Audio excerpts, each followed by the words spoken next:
think that'll work perfect. Does it pick up all right on there? It looks kind of, the light coming. It's a little unpleasant, but it makes. I think it's fine. You need to be able to see the person. Yeah. Yeah, so I think that, and especially for that, I think I might turn up the microphone just a little bit. Let's check it and see. Check 1, 2, because if he's going to be.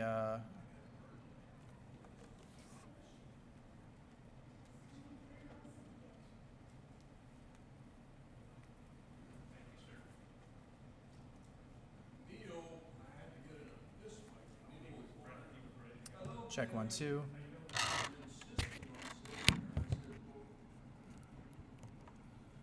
Welcome everybody. Check 1, 2. Make sure that this is there. Yeah. Because that's for the Yeah. online. Mm-hmm.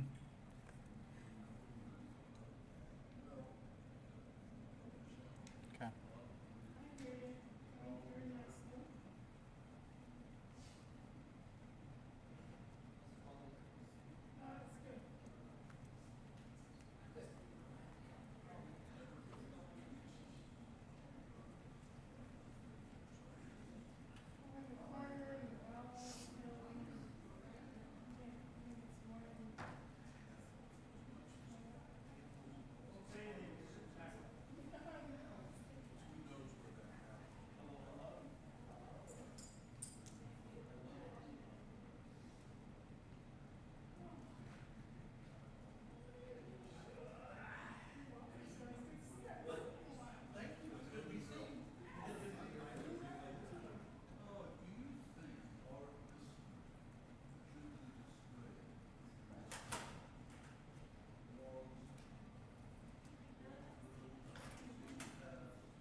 death seat. Remember when you used to drive home drunk in the party?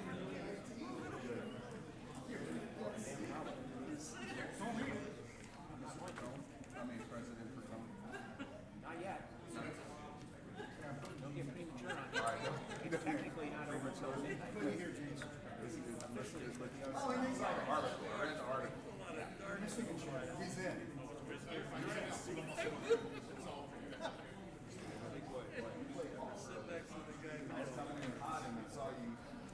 Luckily you had headlights on that.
Good evening, everyone. Not a bad showing. Some familiar faces, ones that on an annual basis are usually here. So I'd like to welcome all of you. I'm going to spend maybe 1 or 2 minutes in my final act, and I'm going to pass the baton to our new incoming president, Mark Bertone. Before I do that, thanks to all of you guys for your attendance tonight.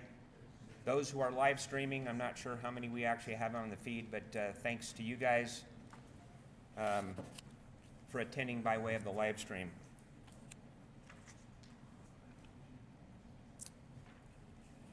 The last couple of years has offered up a few challenges, as you know, and I know for a fact that this current board and the future boards going forward have one common goal in mind, and that's to do what we believe is best for the majority of the membership. Not always in agreement, we're not always in alignment at the board level as well as the membership, but I can tell you with certainty that is the mentality of this board, one that I've been proud to be a part of for the last 3 years. This kind of ends my volunteering to the club. I've spent 6 of the last 7 years on the board of directors. I've been proud to serve the membership as both a director and a president. And I would be remiss if I didn't thank my wife, Renee,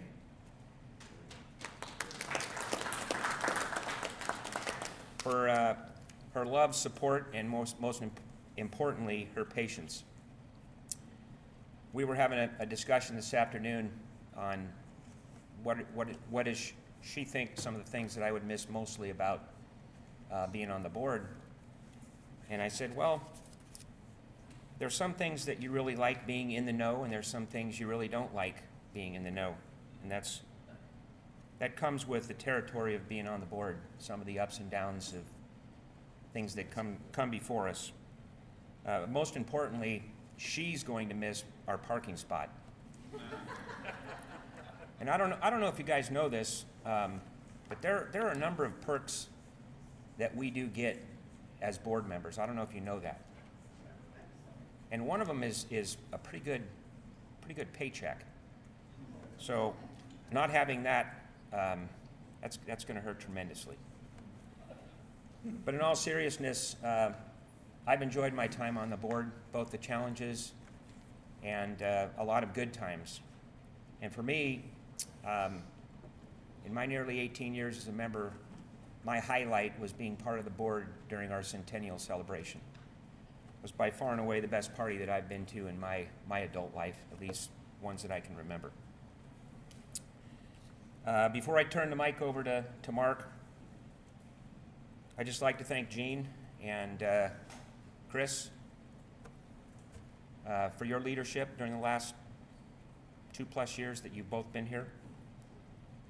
But most importantly, I'd like to thank my fellow board members for your support, your encouragement, and the teamwork that I believe we've all exhibited together. So I wish all of you guys the best of luck.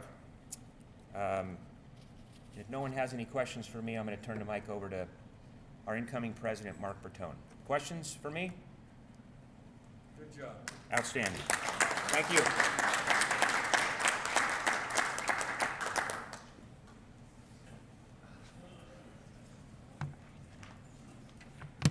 Hey, Gene, when do we start getting the back pay on board member pay? Think I got 2 years coming? Good evening. Before going any further, I'd like to announce the results of the general election to fill 3 board seats on the board. Congratulations to the 3 individuals on this year's general election ballot. Chris Mitzos, Steve Pilcher, and Kevin Roy will be seated on the board of directors for the next 3-year term.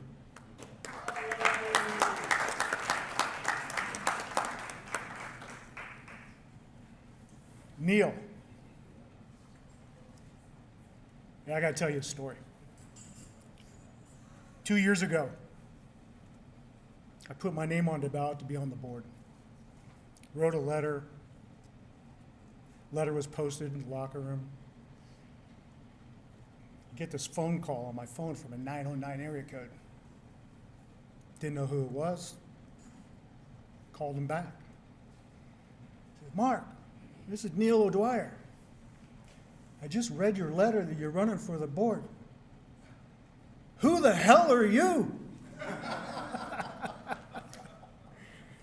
Well, ever since then, Neil and I have been quite good friends, and Neil, I really appreciate your friendship. So, I'd like to begin by recognizing John Mack for his contributions to Red Hill Country Club. John has served on the board of directors for a total of 9 years, 3 of those as president. John has been a great leader, both in the boardroom and out amongst the members of our club. John is very organized. John is a meticulous note taker. The stock value of Staples or the Mead Company is likely taking a hit, as John will no longer be buying volumes of spiral-bound notepads. John is a very humble man, often stating that he wasn't the smartest person in the boardroom. With his 9 years of board experience, he was the smartest guy in the boardroom. John has respected every member on the board, those with finance backgrounds, corporate administration backgrounds, or small business backgrounds. Having spent his career in law enforcement, he used his training to gather all facts, weighed mitigating circumstances to render a stance on any given topic. Retirement has served John well.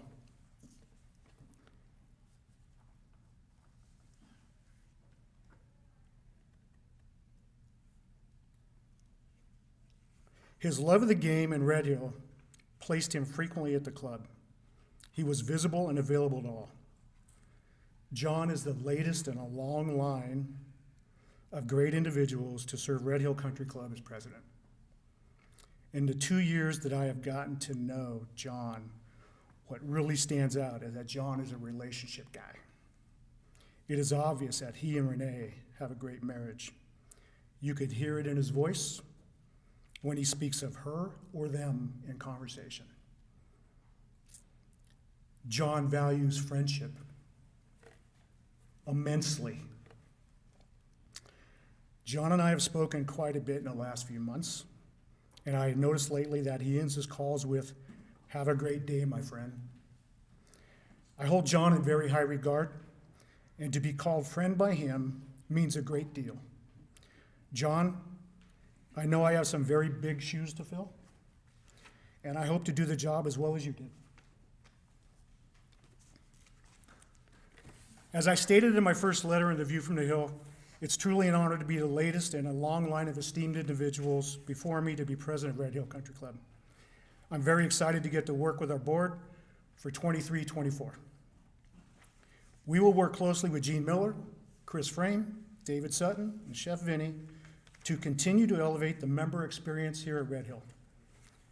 We will empower our committees to develop plans to improve upon our challenging golf course, to develop a robust tournament schedule with formats that meet the skill level of all members, to create social activities that meet the vast interests and desires of all of our members and their families, and to improve the appearance and ambiance of Red Hill Country Club to satisfy our current membership and to attract new members.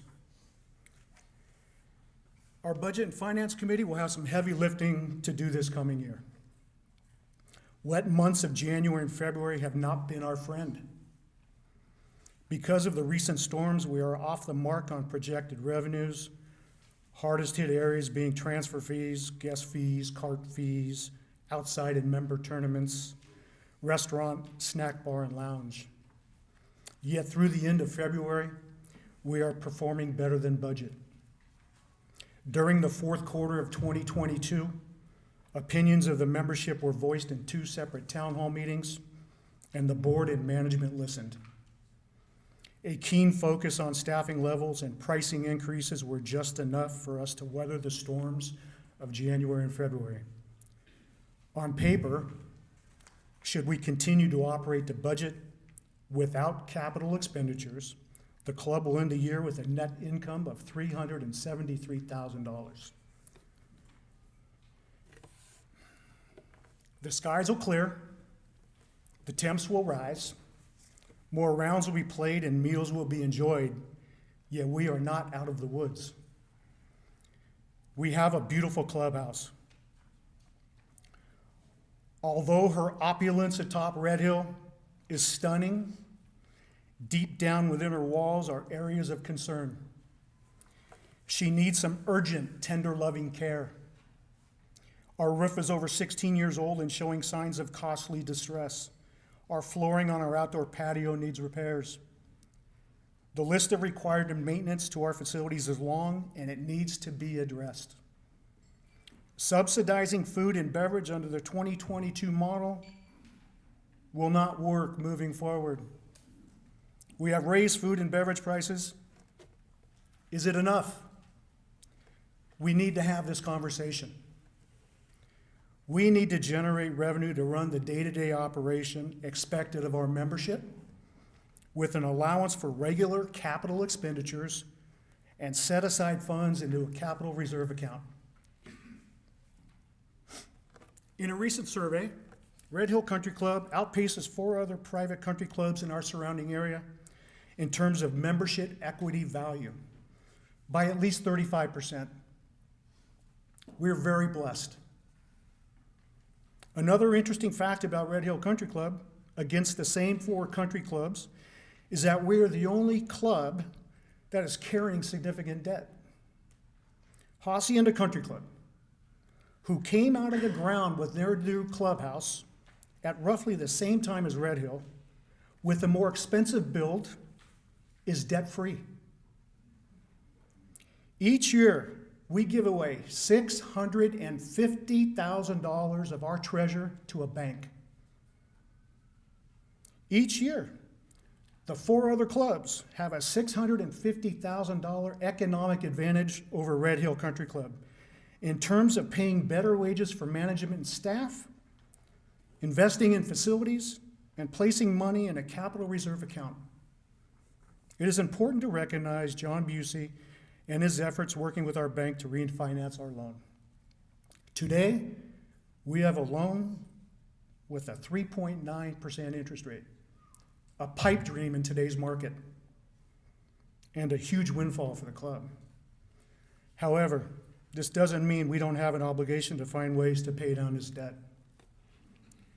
I've spoken to Steve Spears, who will head our Budget and Finance Committee this coming year, and John Busey, to engage the Budget and Finance Committee and challenge them to find ways to start chipping away at this debt. Ladies and gentlemen, we have 19 members who have been at Red Hill for over 40 years. We have 22 members who have been at Red Hill between 30 and 40 years. We have 50 members who have been at Red Hill between 20 and 30 years.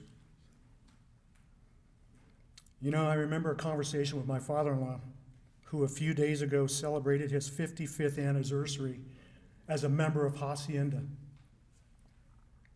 18 years ago, when Hacienda was voting to rebuild their clubhouse, I asked him where he stood. He was 65 years old. He'd been there for 37 years.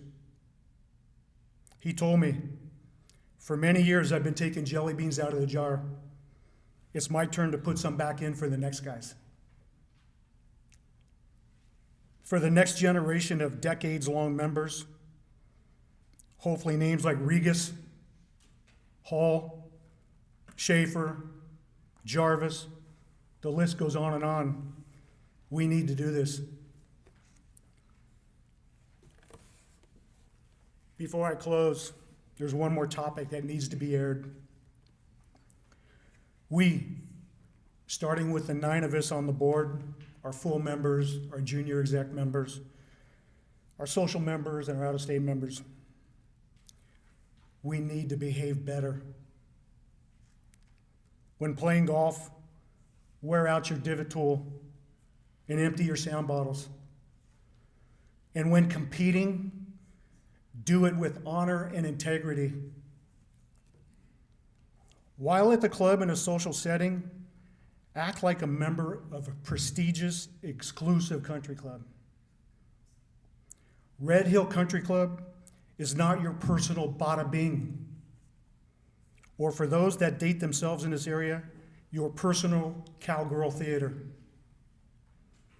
We didn't go through the vetting process of the membership committee wearing a trucker hat with the expectation of drinking $2 bills and lukewarm hot dogs with a stack of dollar bills on the table. We need to treat our staff better.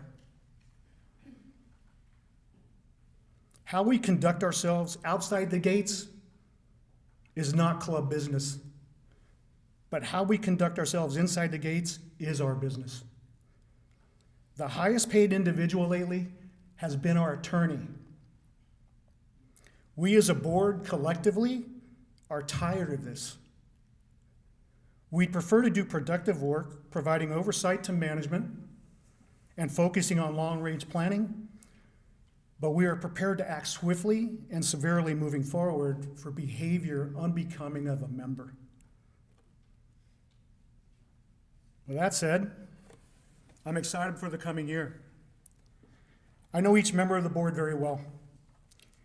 I assure you that they are committed to one thing, and that is to leave Red Hill Country Club in a better position when their time is up than when they started.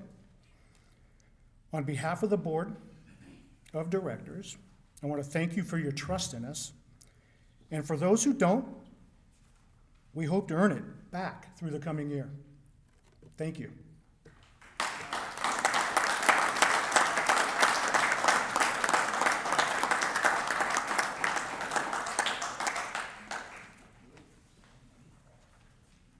So with that out of the way, we have a little business to attend to. Within your packet, there are meeting minutes from last year's annual meeting. I would entertain a motion and a second to approve the annual meeting minutes from March 15th, 2022. I so moved. A motion? I have a second. Any objections? Motion passes. Thank you. At this point, I'm going to welcome Gene Miller to come up for a few comments. And after that, we'll open it up for Q&A. Thank you again.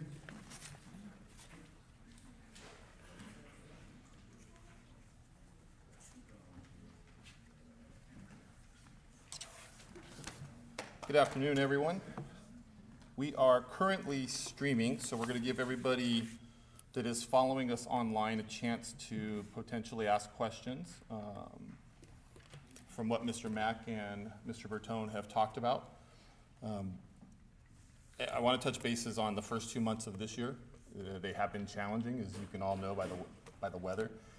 We've lost several outside golf tournaments that really help our revenue stream on Mondays. We've lost several member events on the golf course that have hurt our revenue stream, especially in golf. Without people playing golf, golf's kind of stuck a little bit from what they can do. So Chris and the team have done as good as they can to kind of mitigate the offset in the loss of revenue to hold tight. The clubhouse operations, food and beverage has done the same. We've seen a drop in foot traffic with all the rain and the cold and the wind. But the team has also done a pretty good job mitigating payroll and expenses, where they are taking a spend only as needed at the very moment we are in approach to not get us in the hole. As Mr. Bertune alluded to, we're about $11,000 better than budget after the first 2 months with a significant shortfall in revenue. So I think the team is very focused, and a lot of that comes out of the 2 town hall meetings we had in the direction that we heard the membership wanted to go. And I think the team has responded accordingly with that across the board. We do have some challenges coming up. Right now, we got some roof issues we're gonna have to be dealing with. That's gonna be a conversation for the upcoming Budget and Finance Committee tomorrow, to start looking at that and how that's gonna come together, and then we'll come up with a recommendation to the board. We have a few bids on that, but it is gonna be a little bit bigger project than we originally anticipated when we were going through this last year. So we're trying to get in front of that now. We will communicate any plan prior to us moving with the membership, so that you know what's happening and what's coming. We've sent out January's numbers financially at the end of January. We sent them out the middle of February. This next week, when we close February officially, after the next 2 meetings, we will send an update on that in an email, so you can see where we are, and we'll keep doing that on a monthly basis. We had a breakfast meeting with Gene a couple weeks ago. We had a few people attend, but again, if you have questions of the club, operations, finances, why are things done a certain way, why aren't they done a certain way, that's a great opportunity to come and express your questions, and we can get you an answer right there in that forum that we're doing that. So I hope you take advantage of that meeting, come to it, and then we're good to go. So question, Jeff, Liz asked, is opening the bar on Friday and Saturday evenings an option in the future?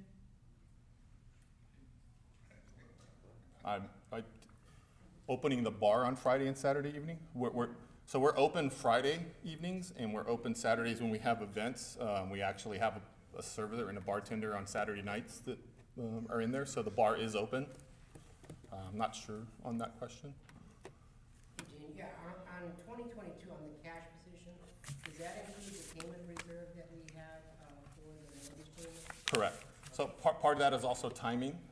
So we have some big expenses at the end of the year before we recoup when they come back through on a payment basis. So that will grow a little bit, coming back up over the next 30 to 45 days. Yeah, because my only concern is we're at the second lowest period for all the periods you reported from the cash position. Correct. So obviously, I'm just concerned that we're watching the expenses.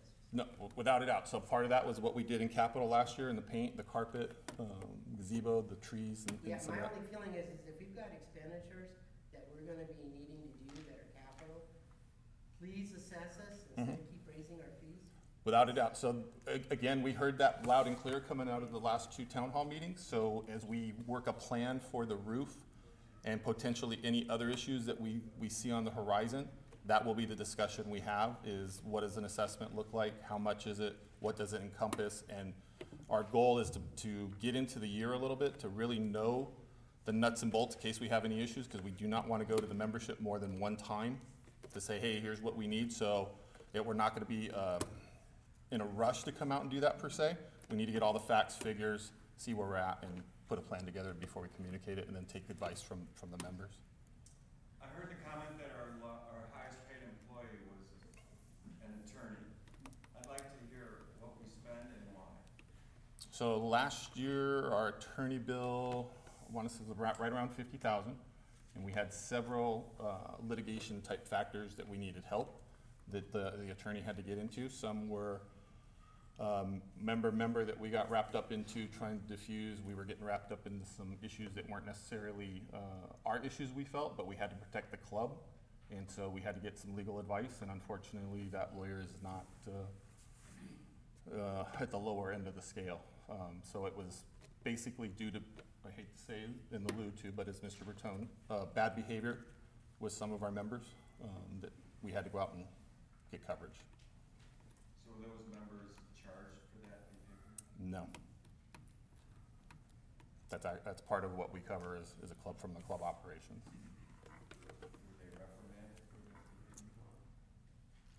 Ooh, I can't exactly say that from a confidentiality standpoint, but it was all addressed We don't appropriately. know who it is, you can say yes or no. Yeah, that was all handled appropriately. How much in settlements did we pay? In settlements, we had one settlement that we felt was the better business decision versus going through a court, for about $20,000. That's all. That's it. The rest of it's straight to the lawyer. One of the Saturday team events, one of the members from the other club that we're playing made a comment, why do you have women waitresses in your men's card room? Because it's illegal to discriminate in the state of California. If our men's card room was in the locker room, I could have a men's only room. The fact that ours is not, and to discriminate against a female from the ability to earn income and take that away from them, I have gender discrimination and a couple other cases that would come against us. So about 3 years ago, about 2.5 years ago actually, as I was starting, we actually had an issue of that was getting ready to be filed with EEOC. We were able to diffuse that. So working with our HR company, our HR attorney, that is not something we will look to do, discriminate against a female with their ability to earn an income in the men's card room. It's illegal in the state of California. Is that more important than the risk of lawsuits from Yes, female employees Yes. feeling like they are being yes, attacked? because it's a class action lawsuit if I go that way. And I've been through it with the lawyer numerous times because that question comes up often to the board members. The board members, as they're new on the board, will come and ask me. I will go back to our HR person one more time, have him go through it with us one more time, because laws do change and maybe there's some loophole that we can use, and it's the same answer every time I go to him. We just The- stress about the men's card room, about that, because I've had seen altercations between members when people reprimand other members for their Behavior, behavior. yeah.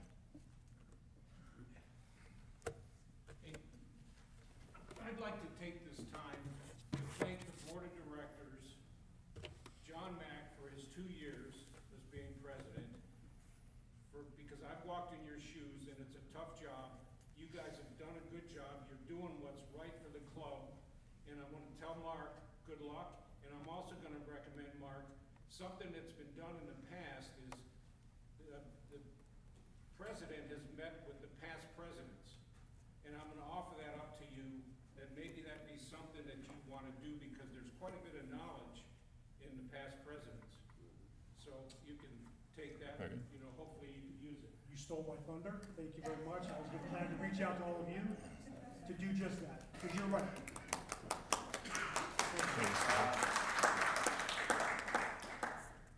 Mr. Brunsky? What's the debt owed? The debt on the clubhouse? Yeah. About $8.3 million, give or take a few bucks. Okay, so just remember, board of directors, my good friend Dave Couch stood up there at the podium in the other room, said, read my lips, we built this monstrosity. We're not gonna spend more than $10 million. You know what it ended up being? Who's got the number? 12? 14. 14, I thought it was 15. Yeah, 14 something. Okay, so you're the board of directors, and there was other past board of directors that just blew $4 million. And then we had an opportunity to pay the debt. Right up, let's go, let's pay it. And we didn't. And like Mark says, and I love what Mark said in View from the Hill, you gotta pay off the debt. So why don't you guys assess us and the juniors, what's the number? What's it gonna be, 25,000? And then let us know that, hey, now we're gonna have a discount every month, because now we're not gonna have to pay it anymore, correct? Good, that's something Cheap they're money, good. 3.9%. Yeah, If I had 8.3, I'd pay it off and I'd take that, put it in municipal bonds. Right. 4.5.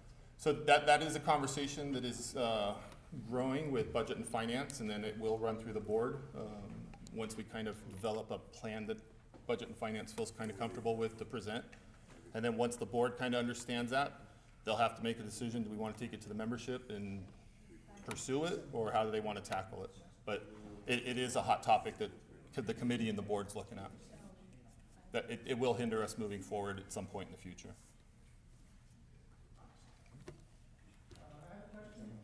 Mr. Hanzay? 2021, we had $1,007,000 and change.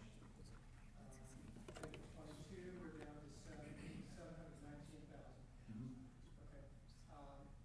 I see that we had capital improvements. Can you tell us how much we actually spent on capital improvements, and how much of that $1 million loss was attributed to operation of the clubhouse and specifically? So, good question. So we went over that at the 2 town halls. So we spent about $550,000 last year in what we were classifying as capital expenses. So that went from the tree cleanup in January that was just short of $100,000, the gazebo, carpet, paint, some kitchen equipment, a lot of AC equipment, a lot of stuff through the club.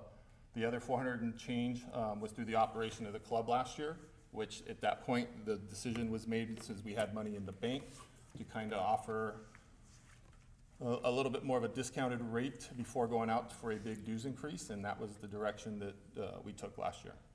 And that accounts for the difference. Anybody else? All right, Mr. Bertone, back to you. No questions. If the questions and answers are completed, I believe, unless anybody has anything else to add, we will adjourn the meeting. I have a question.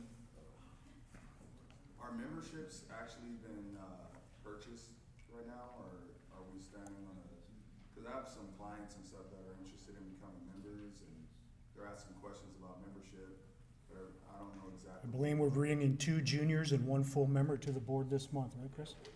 Mario, we have 22 people, current members on the cell list, and we also have a couple of club-owned memberships. So The 22. people that handed it back in that didn't want to wait to sell. So there is no line to get in, it's just a matter of vetting the applicant and then reaching a deal with one of the selling members, but we're open for business, So baby. 22 is the number? All right. 22 available. Okay. I can't speak to price, that's a negotiated thing between the buyer and the seller. Okay. I can tell you what they've been selling for, which I think you know, been selling for between $30,000 and $35,000.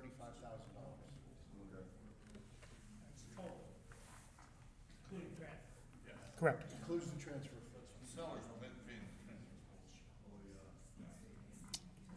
Anything else? All right, well, I want to thank everybody for attending tonight, battling the weather.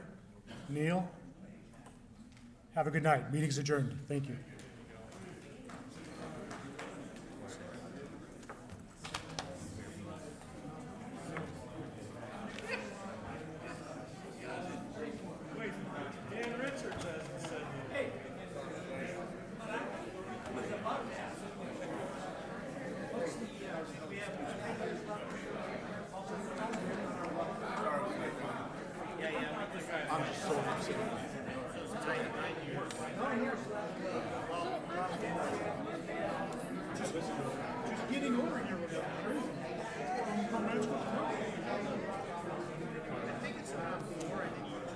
Wait a second. Dan Richards? Is there Dan Richards in the room?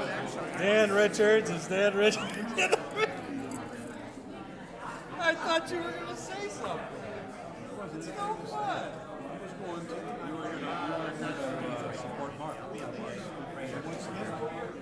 No, there is one to get on the finance. There is no. Well, do you know Steve Smith? Good job, Johnny. All right.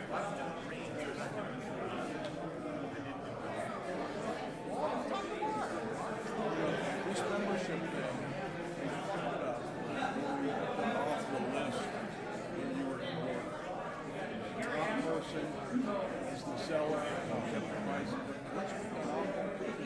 You've been here for a while.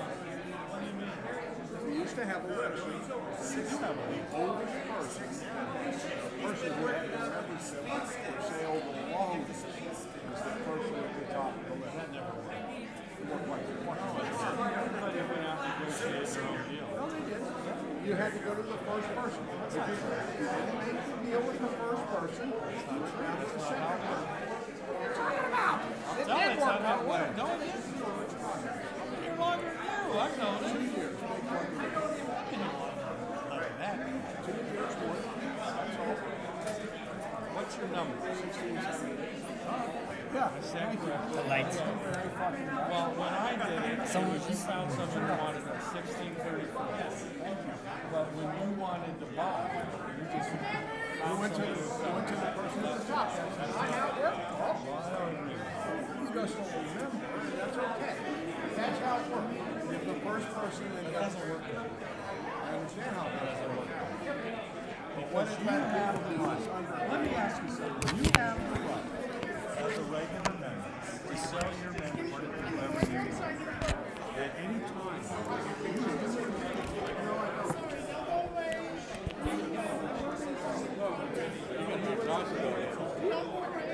Pearson, P-E-R-S-O-N-S-O-N, at 6-7,